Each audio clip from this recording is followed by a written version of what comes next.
on News 5 Live. Over 60s still have time to get their COVID vaccine.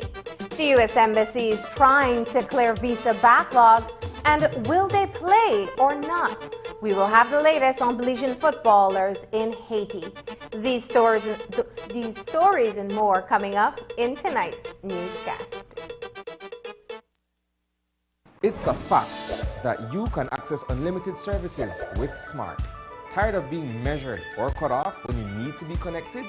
It's a fact that when you sign up for Smart's Plus plan, you get unlimited talk, text, and unlimited data. And it's a fact that you can sign up with your group of up to 5 members for Smart's Share plans and up to 40 members for Smart's Enterprise plans for unlimited talk, text, and data. Smart has the true unlimited plans. That's a fact. Be smart and live smart.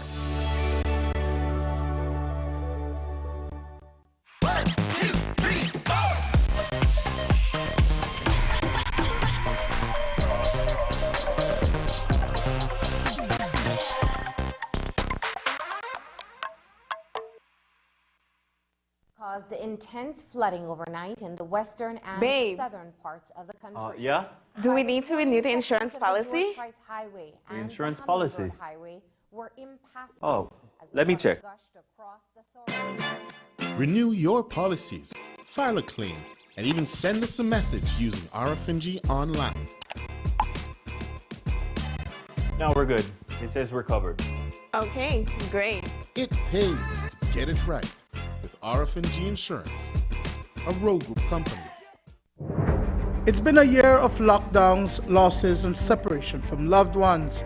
As life slowly begins to return to normal, Channel 5 invites you and your family to join us on TV, Facebook, or YouTube for a News 5 special report from panic to pandemic. COVID-19 a year later. We look back at the people, the events, and the struggle Belizeans will never forget. Thursday, March 25th at 8 p.m. right here on Channel 5.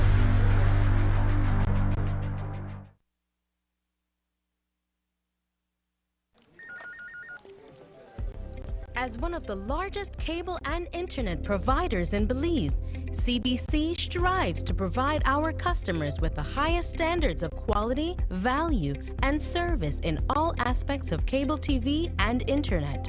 Monitoring our systems closely, our technicians combine creative planning and state-of-the-art technology with years of experience and training to develop and provide the most reliable and advanced cable and internet service to exceed your expectations. For CBC and our team of talented engineers, technicians, and customer service representatives, delivering less than the very best is never an option.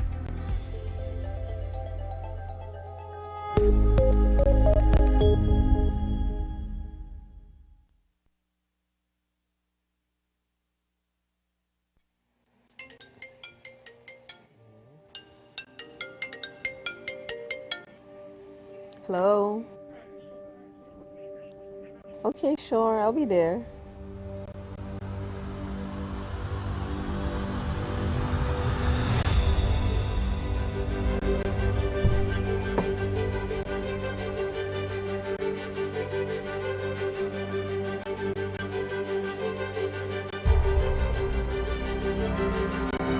Hello? Hi, Mommy. When are you coming home? I really miss you. Hearing the voice of our loved ones can always lift our spirits and make us feel whole again. With Smart's Twice as Nice promotion, prepaid customers who make 5 minutes worth of national calls on Sundays can enjoy 50% off. Top double on all national calls for the rest of the day. Call your loved ones and enjoy half off all day long. Smart, bringing people together.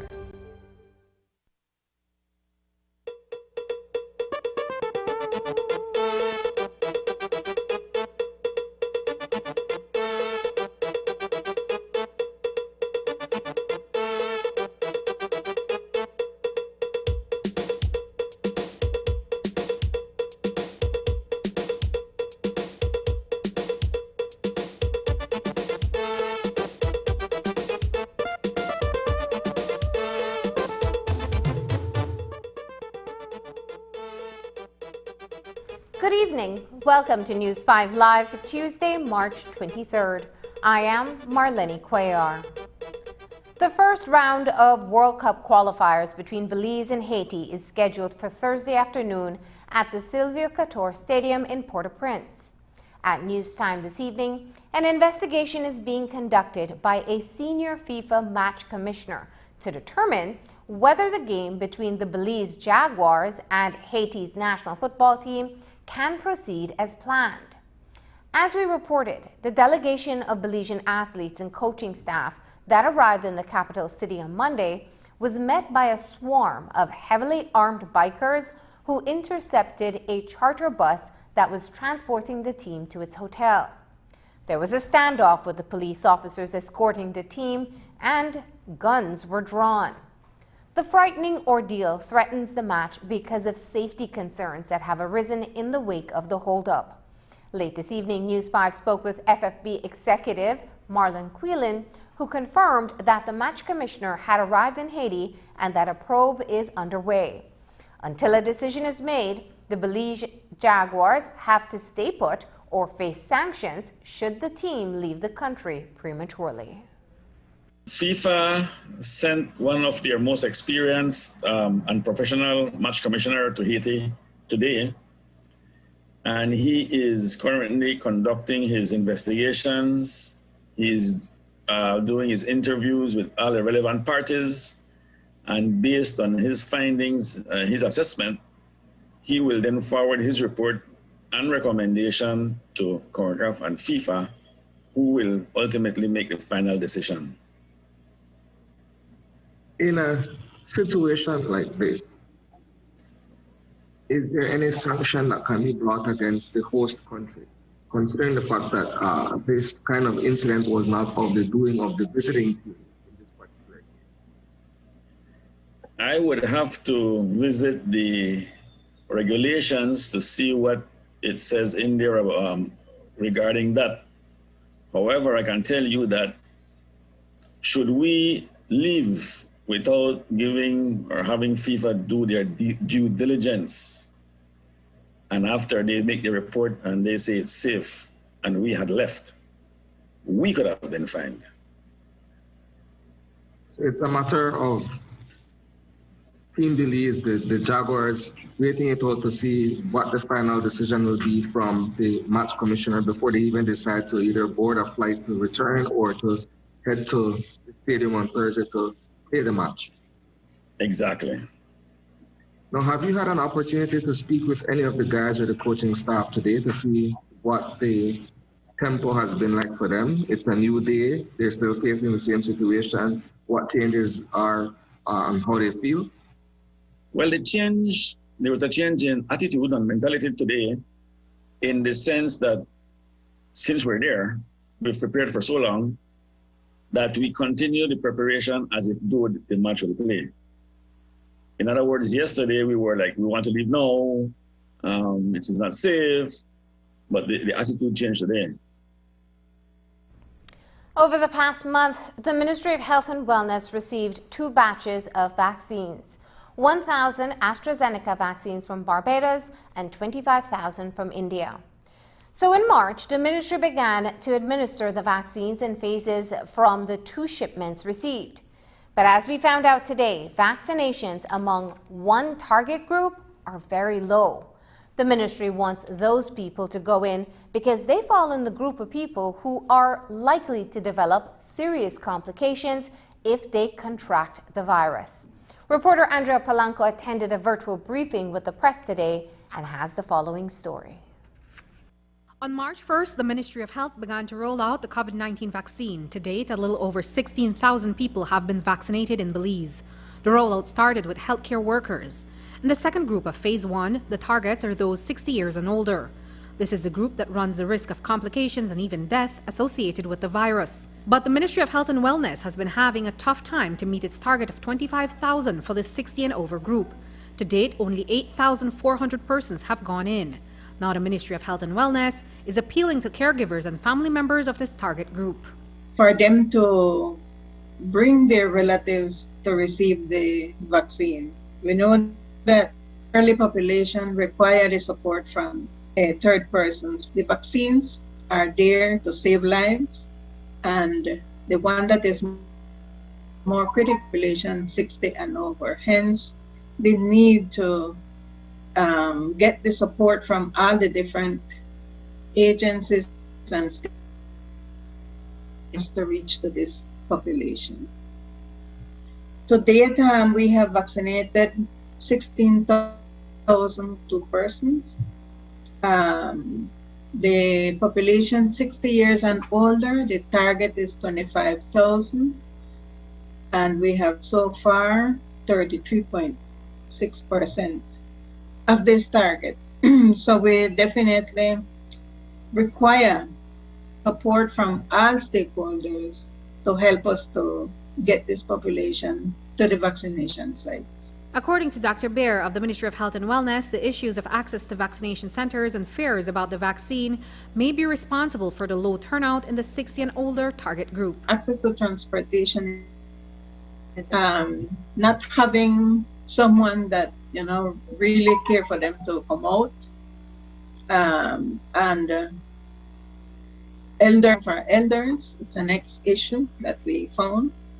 So I think the negative information that has been spread that is creating fear in the target population.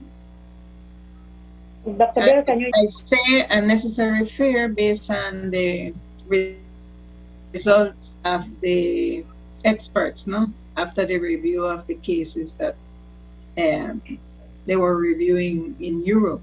In order to fully move on to phase 2, which includes teachers, police officers, the judiciary, customs and immigration, the Ministry of Health and Wellness wants more persons in the 60 and above age category to take the vaccine. They are continuous, and the vaccination of the healthcare workers and the vaccination even of the 60 and older. But we need to increase the age of persons 60 years and older for us to officially open phase 2. The Ministry of Health and Wellness wants the public to know that the vaccine is safe. Injections will have redness, swelling, and pain, and the other side effects like headache, joint pain, muscle ache, body fever.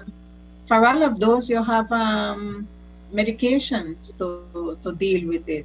The major side effects there are mild, and with the second dose, it's even milder.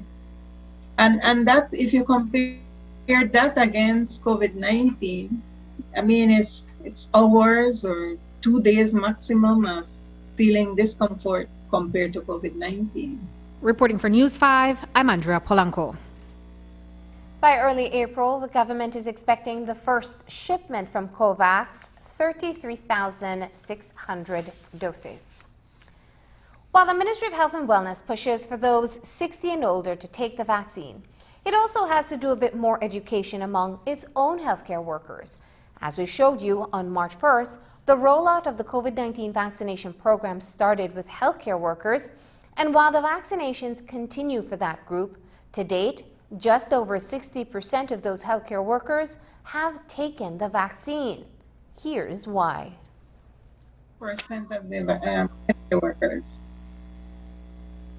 I'm still counting. Is there a reason why we're not perhaps at 75 or closer to 100 for healthcare workers?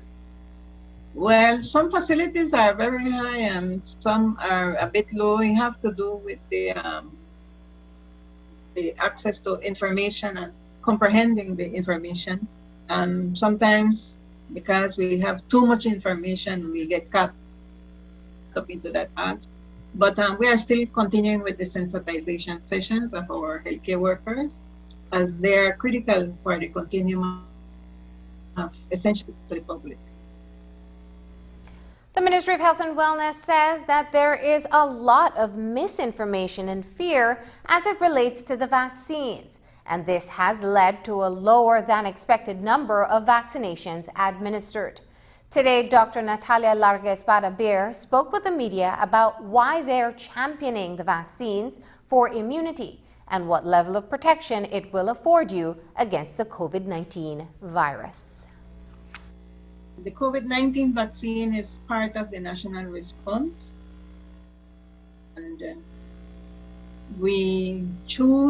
the government of Belize choose to focus on the immunity through vaccine and not through the disease itself. And this is worldwide, hence the reason why we have so many countries for vaccines. The antibodies start to protect the 14 days after the first shot, and the level of effectiveness is around 40-50%.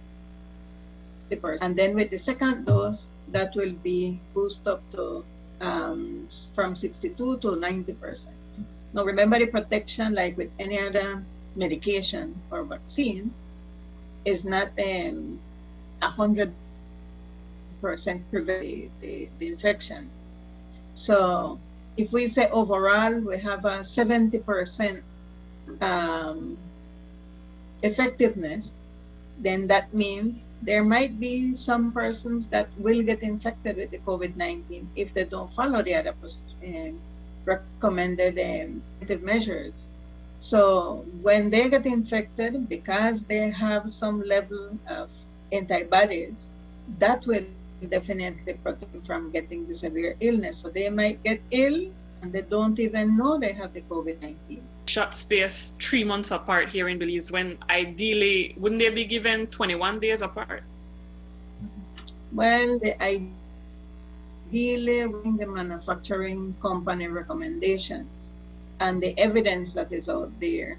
Plus, we need to remind ourselves that the products at this point is low, and the evidence is showing that you have a higher antibodies around 12 weeks. So the reason why we started out with 8 is we don't know when a third wave will kick into Belize. So we need to protect the most critical, which is the healthcare workers, for them to receive their second shot before that. 1 year ago today, COVID-19 was detected in Belize. Belize's first patient was a woman in San Pedro.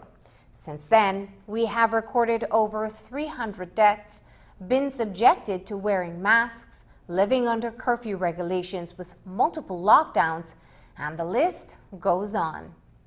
Life as we knew it changed. Today we asked the Ministry of Health and Wellness about looking back and how Belize has responded to the virus. Here's what Dr. Beer shared. Worldwide, it has been a learning process for all. And I say that based on, we start out considering that it would be one more respiratory infection. Then down the line, we learn that it's a systemic disease. And now we are learning that it is evolving to be, or to create chronic illness secondary to COVID-19.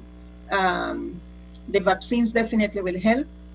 And I think we just have to look at our numbers where we are today compared to other countries and even developed countries. So the citizen, the individual responsibility towards preventing COVID-19 is paramount.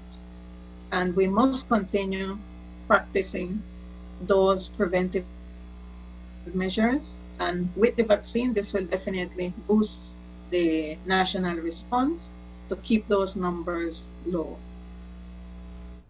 And in a programming note, viewers are invited to join News 5 for a special extended report on Thursday, March 25th at 8 p.m. called From Panic to Pandemic, COVID-19 1 year later. After the break, one of Belize's best-loved sports is poised for a post-COVID comeback. The latest on the lobby efforts for volleyball when we return.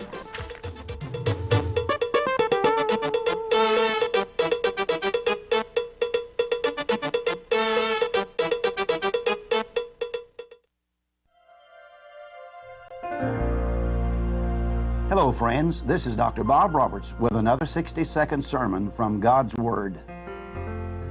The Bible says, "For my thoughts are not your thoughts, neither are your ways my ways, saith the Lord. For as the heavens are higher than the earth, so are my ways higher than your ways, and my thoughts than your thoughts." Many years ago, two old, tired Kentucky pioneers met one cold, bleak February morning. One of them asked, "What's new out here, neighbor?" The other replied, "Nothing, nothing at all, except for a new baby boy down to Tom Lincoln's. Nothing ever happens out here." Little did those two poor, despondent pioneers realize the history that was being made with one of America's greatest presidents being born. In some of our darkest moments of despair and discouragement, have we not also felt that old pioneer's feelings? Nothing ever happens out here. No one probably felt this more than Abraham Lincoln himself in the years to follow.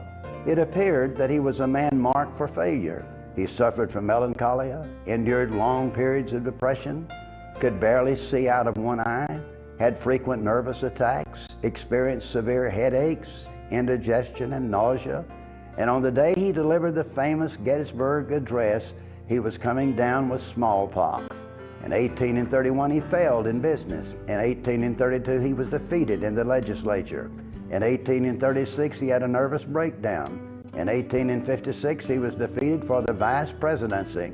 In 1858, he was defeated for the Senate. But in 1860, he was elected president. If you're going through a dark time in your life and you cannot make rhyme or reason out of it, remember that God's ways are higher than your ways and that our sanity rests in His sovereignty. Today's 60-second sermon has been presented by Christian Foundations of Faith in cooperation with the Baptist churches in your area.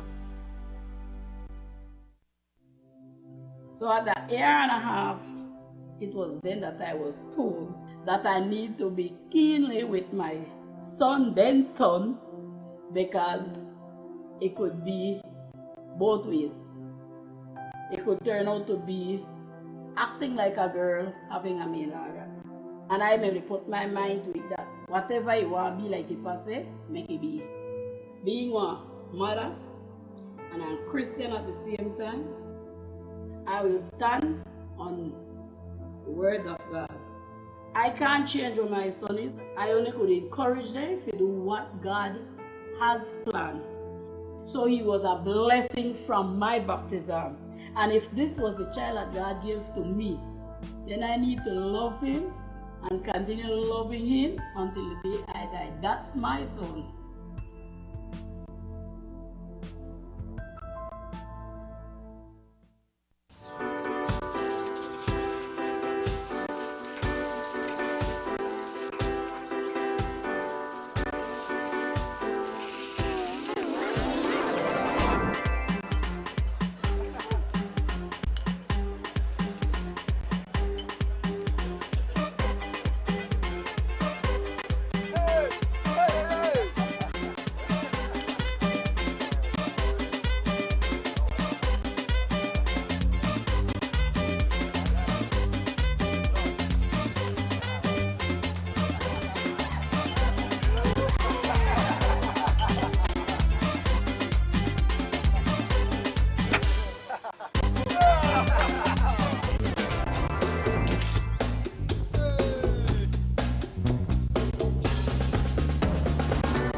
Pelican, the beer of Belize.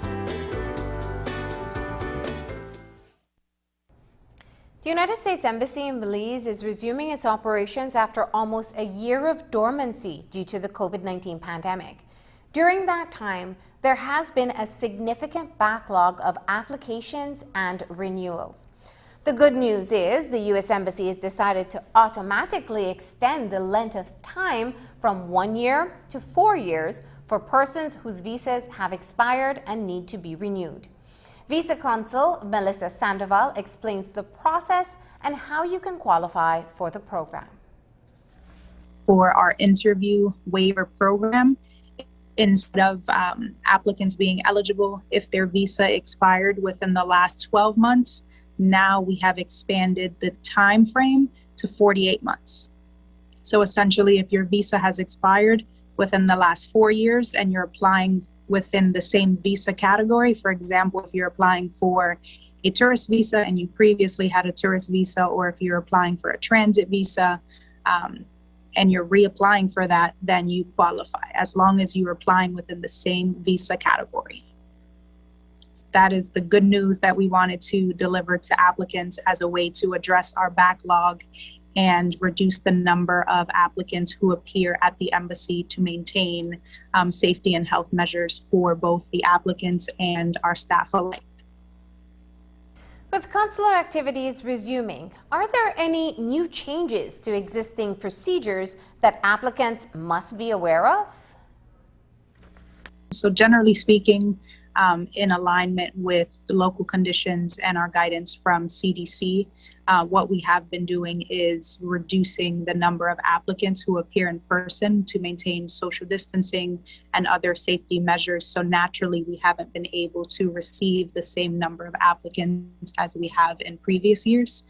So this is why initiatives like the expansion of the interview waiver program are so important, so that we're able to address the need of applicants without them coming into the embassy per se. They can simply drop off their documents if they're eligible and meet the requirements for the interview waiver program.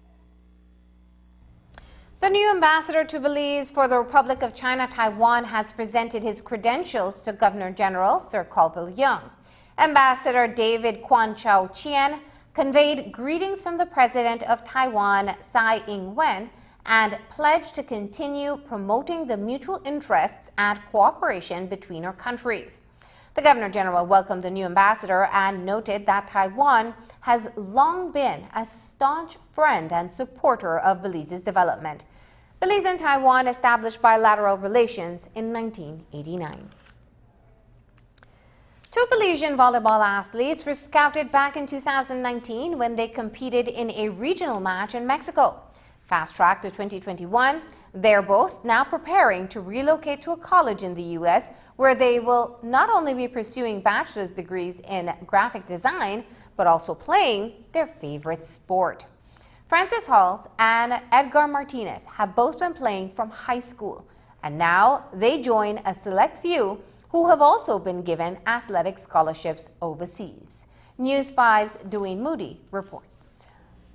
Francis Hawes and Edgar Martinez have been recruited by Calumet College of St. Joseph in Whiting, Indiana, in the United States, and have been awarded full-time athletic scholarships for volleyball. The private Catholic institution today held a virtual signing with the Belizean athletes as the first step to Hawes and Martinez's new journey as a result of their mastery of the sport. These two athletes in particular, I think, exemplify the ethical code that our school lives by. As a small Catholic-based school, we're looking for good kids who make the right decisions. And Edgar and Francis have both demonstrated that, the ability to decipher right and wrong. And so we're very excited about the young men that are joining our program.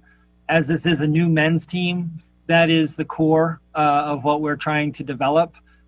We are bringing in a number of young men who just come from great backgrounds and are going to make the right decisions when asked to.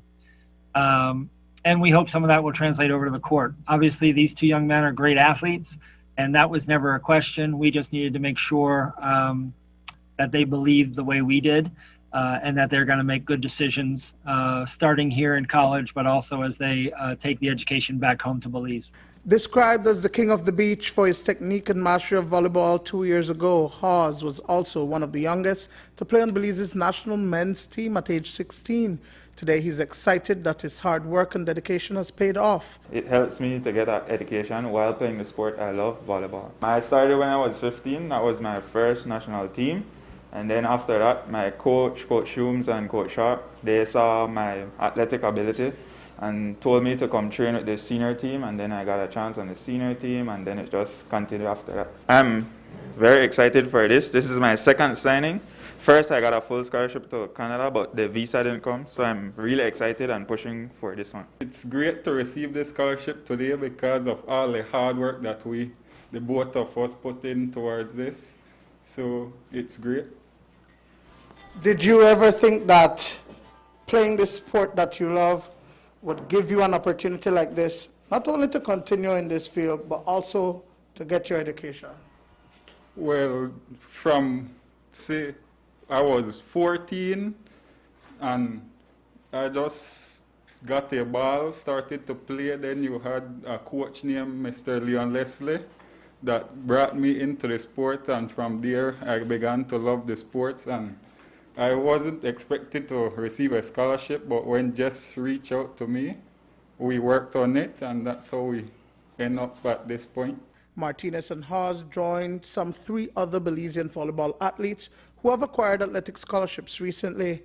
For President Alan Sharp of the Belize Volleyball Association, it speaks volumes to where the sport has reached in Belize and signals that others can be afforded similar opportunities. This was going to be 5 men, and there's one young lady out there. She did it all on her own, and right now there's a lot of interest. One young lady in Belize has something like more than 5 schools interested in her.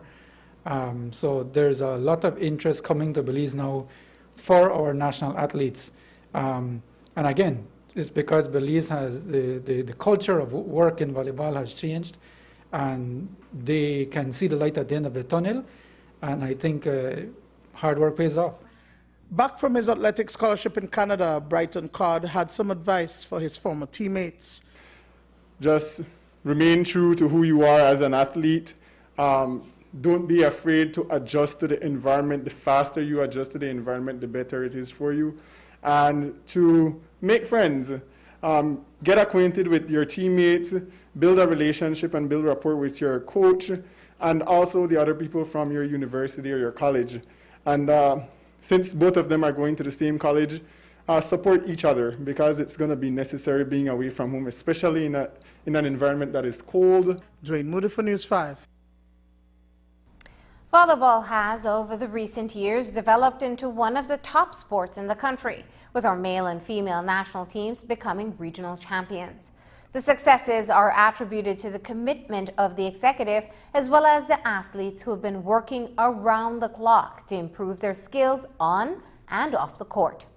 But the COVID-19 pandemic threw off the calendar of events, including international matches that were scheduled to be hosted in Belize. President of the Belize Volleyball Association, Alan Sharp, explains. COVID has been a real thorn in the side of sports and volleyball. We were going to have an exemplary year last year. We were going to host more than one tournament. We were going to host a continental tournament last year in beach volleyball. We still hope to do so very, very soon. Nevertheless, we're limited right now. All we can do is do some physical, and even that took a long time to come. I am hoping, desperately hoping right now, that with the numbers gone so low, that the powers that be look at sports. Sports is a major part of health, and so we need to get people back in sport, at least practicing sport. And for volleyball, we can be in the open air, outdoor even. We'd like to do indoor as well under proper protocols, but we believe that we can now move into that era. Despite the hiccup caused by the pandemic, Belize has a strong chance of advancing to the Commonwealth Games. But to do so, its female and male national teams must participate in regional matches scheduled to occur between September and December of this year. President Alan Sharp says the athletes need to get back to practicing on the court. But with the COVID-19 restrictions in place, that can't happen. Sharp makes an appeal to the government. If I can lobby, whoever I can lobby, we want to see volleyball get back into practicing and playing at some point very, very soon. It's important because, for me to add this, that already Central America and the continental tournaments are being set from September to December. They're already there. So we need to start to officially practice, I'd say by May. We need to be physically getting on the court and training to be ready. And there's a lot at stake. There's a lot at stake. Belize has, in beach volleyball, has the opportunity to make the Commonwealth Games, which we've never reached that high ever. We're just outside the top 5 for this side of the world, and we need those matches. We need to go play. We need those tournaments. We need to practice. And this will, I think, motivate people. I think people feel right now that we need these things. So we would love to get volleyball back playing, especially outdoor. And like they say in volleyball, let's get the ball flying. When we come back, he blew the whistle on his employer and is now calling foul on the unions. One man's controversial call for the unions to take the pay cut and done. Don't go away.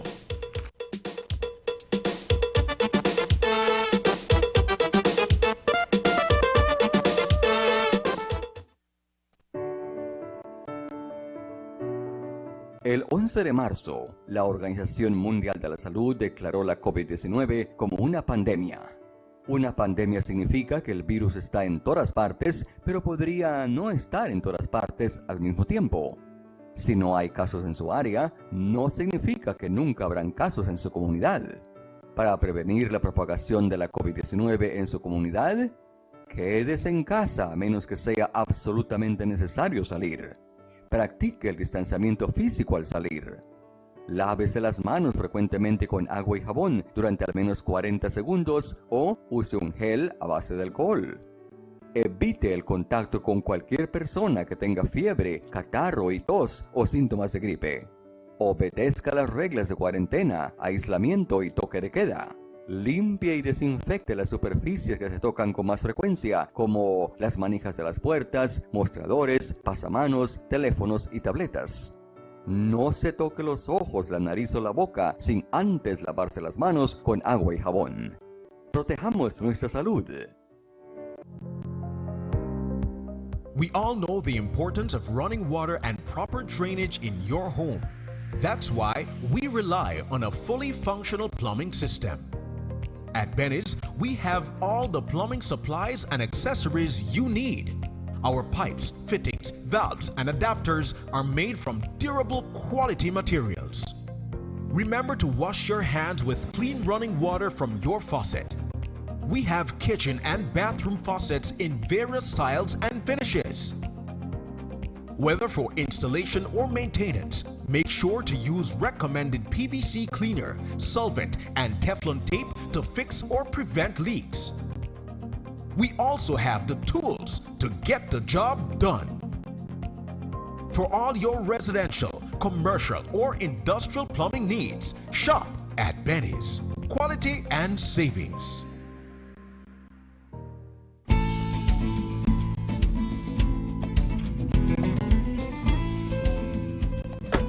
Hola, Tony. Hey, Kevin, ¿qué onda? ¿Qué pasa? Nada, le vine a buscar porque necesito comprar más mercancías de vasos y platos desechables para mi tienda de comestible. Me estoy quedando sin esas cosas. No, hombre, fíjate que desde el 15 de abril no puedo importar nada de eso. Y se me acaba de terminar todo lo que tenía hace como 3 semanas. Oye, pero nunca has estado sin esas cosas. ¿Qué está pasando? Mira esto. Esta es la nueva ley que prohíbe todo el uso de plásticos no reutilizables. Esos son vasos, platos, cucharas, tenedores, todo eso. Desde 15 de abril de este año no he podido importar nada de eso. A partir del 15 de enero del 2021 nadie puede fabricarlo. 15 de abril 2021 nadie lo puede vender. Y a partir del 14 de julio del 2021 si alguien te agarra con eso, te multan. Híjole, no sabía eso. Necesito cambiar algunas cosas. Les diré a mis clientes por qué esas cosas ya no están disponibles. Gracias, Antonio. Así es, cuídate, man.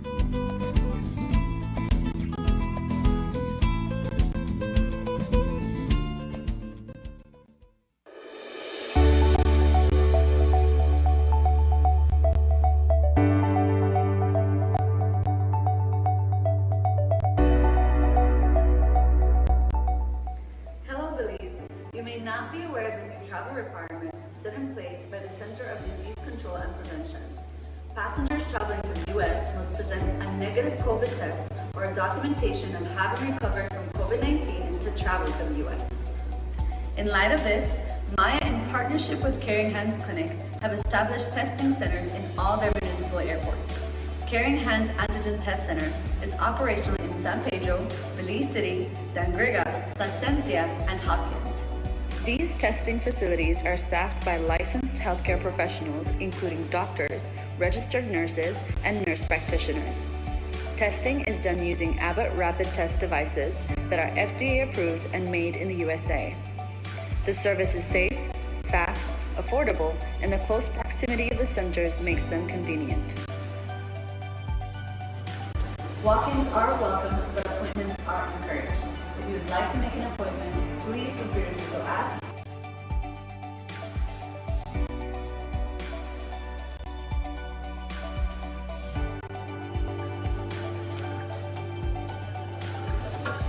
Make your appointment, get tested, and in 15 minutes, you can get back to your vacation.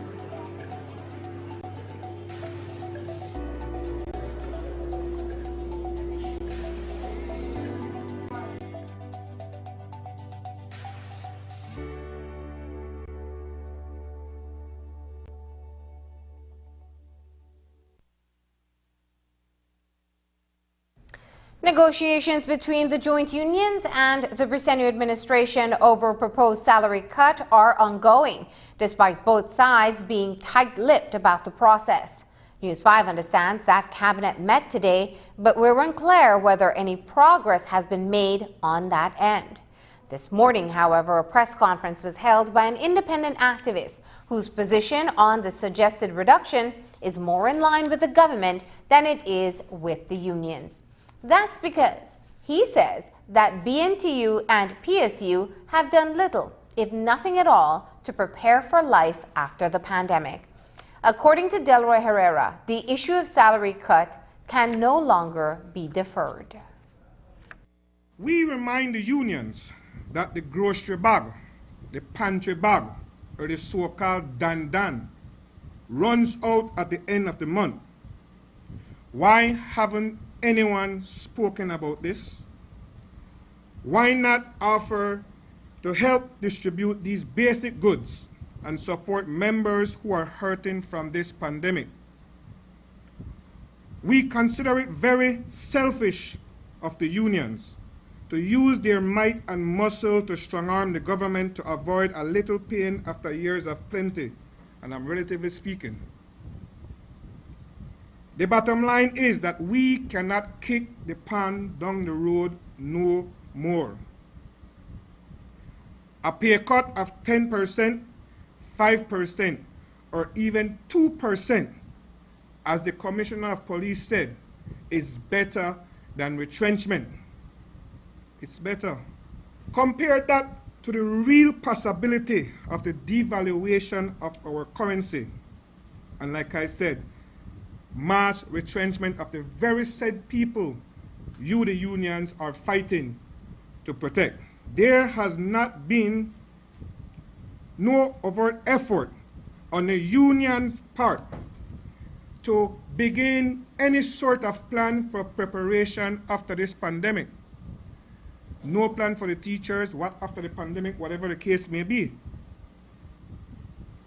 They have taken time off to deal with COVID outbreaks and managed to slow the already languid pace of government operation. The cosmetic change the unions are proposing seems to deflect away from the responsibility of government. But this is no blame game. It is time to find an amicable solution. What is a little pain now, and in maybe 2 years or 3 years, people are rehired and working again, and the economy is going back into good standing. We can't pretend that this isn't happening. Herrera is candid in his opinion that teachers and public officers need to do more to assist government in realizing its savings. The sacrifice, he says, has to be mutual. The former whistleblower turned tour operator goes on to admonish the unions for failing to play their part in ensuring that public officers who've been accused and found culpable of financial mismanagement be dealt with accordingly. This is not about who sacrificed more, nor it is about punishing the current government for the sins of the previous administration. We are by no means out of the worst of the pandemic, and the sacrifices we all have made has unfortunately been extended into the future. It has to be a continued shared sacrifice until we can come together, until we can rise together as a country again. It has to be a continued shared sacrifice until we rise together again. How can you compare a 10% cut in pay? And you had years of increments and salary increases. To losing a family member to COVID or to catching COVID yourself or being cut out of the private sector, a lot of people are back to square one. I have spoken to people in the street around the Domino's table. People are back to square one. Some tour guides that I know who were renting homes and so forth are back to square one living with their parents. And that's a fact. To demand the government look into its own fiscal performance is ungrateful, to say the least, when the Public Service Commission sticks up for public officers who have mismanaged the public finance, for teachers who have failed to engineer any turnaround in scores for the PSC, the CXC, and other examination. We suggest to you, the layman suggests to you, that you get your house in order, as well as the government should, because no one is perfect. Herrera's position on the proposed wage reduction and increment freeze is informed by the actions of the private sector. The business community wasted no time terminating employees in the tourism industry at the onset of the pandemic in 2020. You have to understand that when the tourism sector shut down, it was tour guides, tour operator, waitresses, restaurants, and so forth. And remember, these people were actually paying revenue to the government, all right? So that's a big chunk of the revenue now that the government has lost. So now, if you have lost that big chunk of the revenue, all right, then it simply means that you have lost a portion of the salary to pay out to these teachers, to the public servants, and so forth. So there must be a balance, and the balance is that you must understand that the government has lost, let's say, for example, if tourism was 50% of the government's revenue, the government has lost 50%, so there's no way I can continue paying you 100% of your salary. You need to come to the table and just make a balance with me so that we can just hold over until certain things roll over again. My wife is a teacher, and my wife came to me and said, Delroy, what do you think about X, Y, and Z? I said, you need to go to your union, because my position is that if you are talking to someone who lost 100% within a day, salary within a day, then my answer or my communication with you, conversation, will be biased. Because I believe that if you lose certain revenue, you need to make up certain way. And so the only way that you can make up is to touch what you basically have. When News 5 returns, a new look for a place of worship. Catch a glimpse of the new Muslim mosque in Belize City. Stay with us.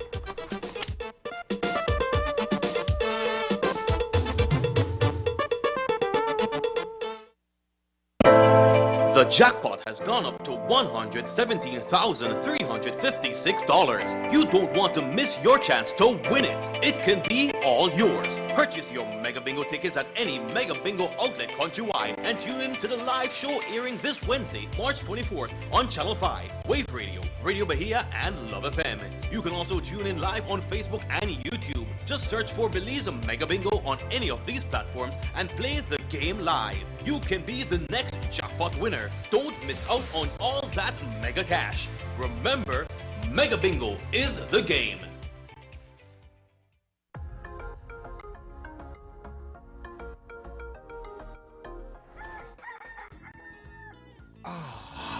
What a beautiful morning in Popsville. Time to check the crops. Uh-oh, the insects are back. Farmer Ricky plans to double his dosage to get rid of these pests once and for all. Oh no! No more insecticide! Well, off to the store we go.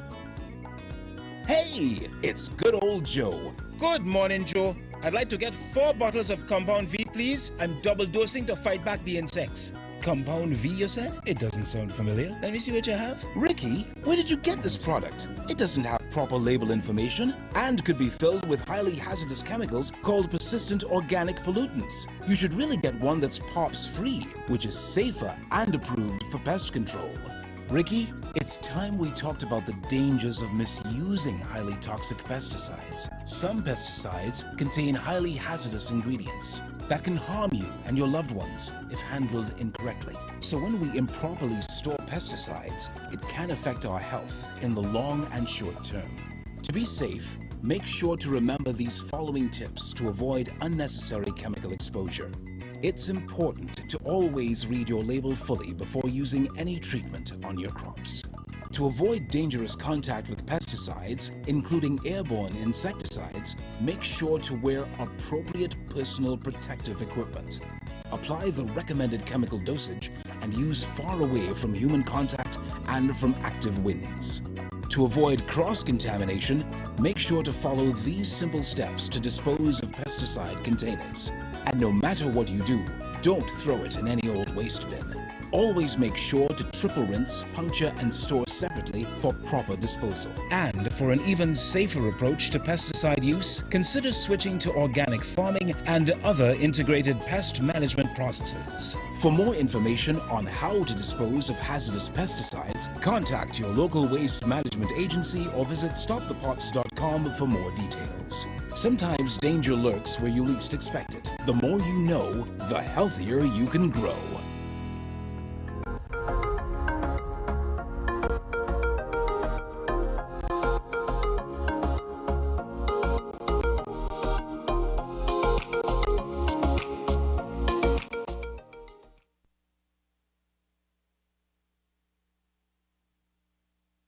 While it's not yet officially inaugurated, today the Ahmadiyya Muslim community in Belize officially opened its new House of Prayer and headquarters at mile 1.5 on the George Price Highway. Starting today, the facility will be available for use by not only members of the Muslim community, but also other religious groups that would need a space for worship. The official opening coincides with the day the Ahmadiyya Muslim Jamaat community was founded back in 1889, 132 years ago. This mosque is a house of God, so it is not only for Muslims alike, but it's for our Christian, Hindu, and Jewish brothers as well. So it is a place of worship, and it is a place of unity and love. The name was given by our current leader of the community, His Holiness Hazrat Mirza Masroor Ahmad, Masjid Noor, meaning the Mosque of Light, where whoever comes, they will find light, meaning closeness to the closeness to God Almighty, or a way to communicate with God Almighty. We started the foundation stone around 15 months ago, and by the grace of God, this has been built in a unique way, because the people that built it were the Canadians, volunteers that had built another mosque in Canada in a similar way. This is the worship area. This will be able to house 200 people, and then there's an office area here for said Rabbi Naveed, and also the library is upstairs, and there's a missionary residence and a guest house and a kitchen. The Ahmadiyya Muslim community, through its community service arm, Humanity First, has been helping a number of families with pantry since registering as an NGO last year. But there are many other social programs, including sports, which is used to engage the youth across the country. Naveed Mangla, president of the Ahmadiyya Muslim community in Belize, says that the 2-acre property provides room for further development. We believe that for the youth, you can't just tell them not to do something bad. You have to provide an alternative, and sports is one of the best ones to utilize their time in doing something positive. So yes, we're very much anxious to get started with another year of the league. And not only that, in regards to humanitarian services, Humanity First has been registered as an NGO, and also we have also gotten a bank account. So we are going to continue in the humanitarian services. I have also went to Belmopan, and we are figuring out a way of how to help people in Belmopan as well. So there are many different ways that we are trying to help in regards to bettering the social norm in Belize of helping one another rather than seeking to gain something from helping someone. Belize joins the rest of the world today in celebrating World Meteorological Day. March 23rd commemorates the convention establishing the World Meteorological Organization back in 1950. The theme for 2021 is The Ocean, Our Climate and Weather. And the event launches the United Nations Decade of Ocean Science for Sustainable Development. The National Met Service of Belize continues to provide services and products that protect lives and property from extreme weather events. It builds long-term climate resistance and helps in the sustainable development by collecting weather and climate observations and developing early warning systems and services. A typical day at the Met Service, even when the weather is good, right, there's always work to do. For instance, we have to constantly monitor the weather, whether it's sunny outside, whether it's raining, whether it's cloudy, whether the sky is clear, we have to constantly be monitoring the weather. So even though it might look like a slow day when it's a bright sunny day, it's actually a day that we still need to perform our duties. We still need to forecast that good weather and as well observe the good weather. Yes. Tell me what that is like working during the hurricane season. Yes, right. That is a challenging time, I must admit. But it's also an exciting time because you get to know firsthand what will happen. And I found that it's always a great experience to be able to inform people, to have them to be prepared, to get ready early in the advent of the passage of a storm system. So that for me is a fulfilling part of my career, to be able to inform the general public and stakeholders about impending disasters. Is there anything that surprises you about this job? Being here over 20 years, there is a little that surprises me, but I must admit that every storm system is different. So it's always, nice to look and see how will this storm be different from the last storm system that affected the country. So, yeah, maybe in that regard, yeah, you do get a bit of surprises now and then. Just ahead, honoring the last alcalde of San Jose, Yalba, the dedication and new book when we return.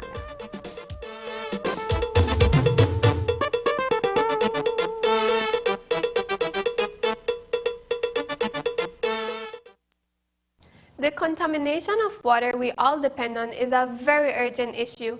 As Belize's popularity and industries grow, challenges increase. In this episode, we will examine the issue of water pollution in Belize.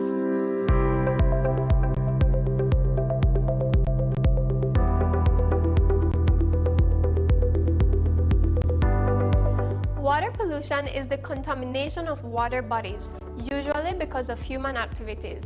Water bodies include lagoons, rivers, aquifers, and oceans. On the marine side, the discharge of sewage and bilge water from cruise ships and other live-aboard vessels, in combination with unregulated development of coastal areas, has led to the degradation of marine ecosystems such as mangroves and coral reefs. Our inland waters are facing their own challenges.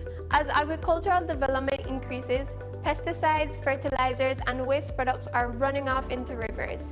Increased river traffic from boat tours and sugar barges adds to the already stressful conditions of the freshwater ecosystems.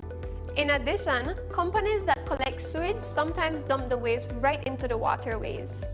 Additionally, in densely populated areas like Belize City and Orange Walk, poor sewage designs result in the contamination of groundwater and of water bodies by both sewage and wash water. In many cases, homes and businesses dump their wastewater directly into drains, which leads to rivers and the sea. Wastewater, detergents, and petroleum collect in drains that empty into waterways, such as the New River and the Belize River. This, along with the runoff and discharges from the agricultural and industrial businesses, have been inadequately monitored and enforced. The answers to overcoming water pollution issues are fourfold: improved infrastructure, adequate treatment, increased legislation and monitoring, and of course, changing our habits for the better. While it is urgent that better management on a policy level is needed, there are a few things we can do at home to help. Ensure proper treatment systems are installed for all wastewater at your home and business. Don't dispose of oil from your automobiles or cooking and household detergents down the drain. And lastly, minimize the usage of chemicals and fertilizers and report any dumping into waterways to the Department of the Environment. The government has recognized the threat of inadequate liquid waste management and is working toward goals of reducing and reversing its effects. For more information on what's being done about water pollution and ways you can help, visit our website at doe.gov.bz. I'm Alison Castillo, and now you know.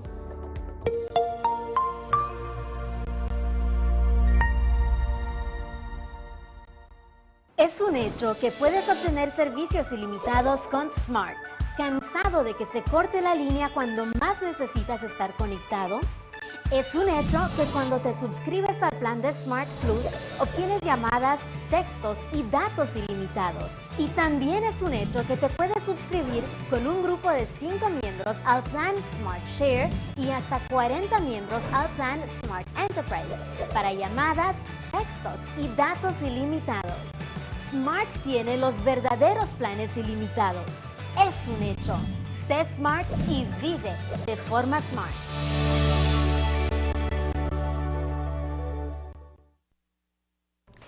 Belizean history came to life over the weekend in San Jose Nuevo Palmar in Orange Walk.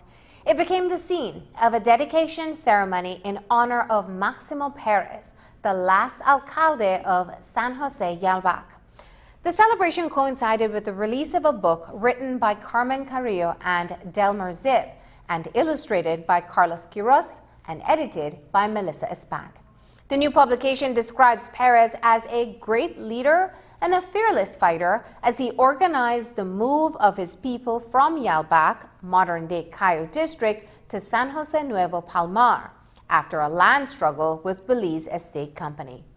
Put together by the Image Factory Art Foundation, here's a snippet of the virtual launch that took place in Orange Walk.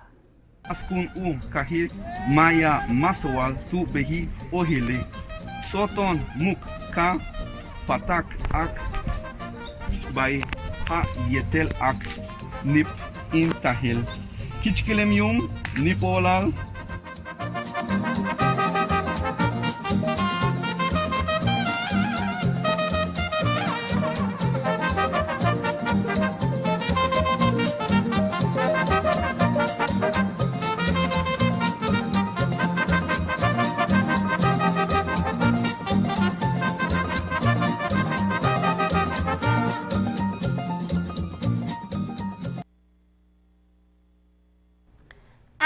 That's the news. Tonight's broadcast is available in both text and streaming video at channel5belize.com. You can also connect with us on our Facebook page at News 5 Live. I'm Marlene Cuellar. Thanks for joining us. And from all of us here at News 5, please remember to wash your hands, keep your social distance, and stay safe. Good night.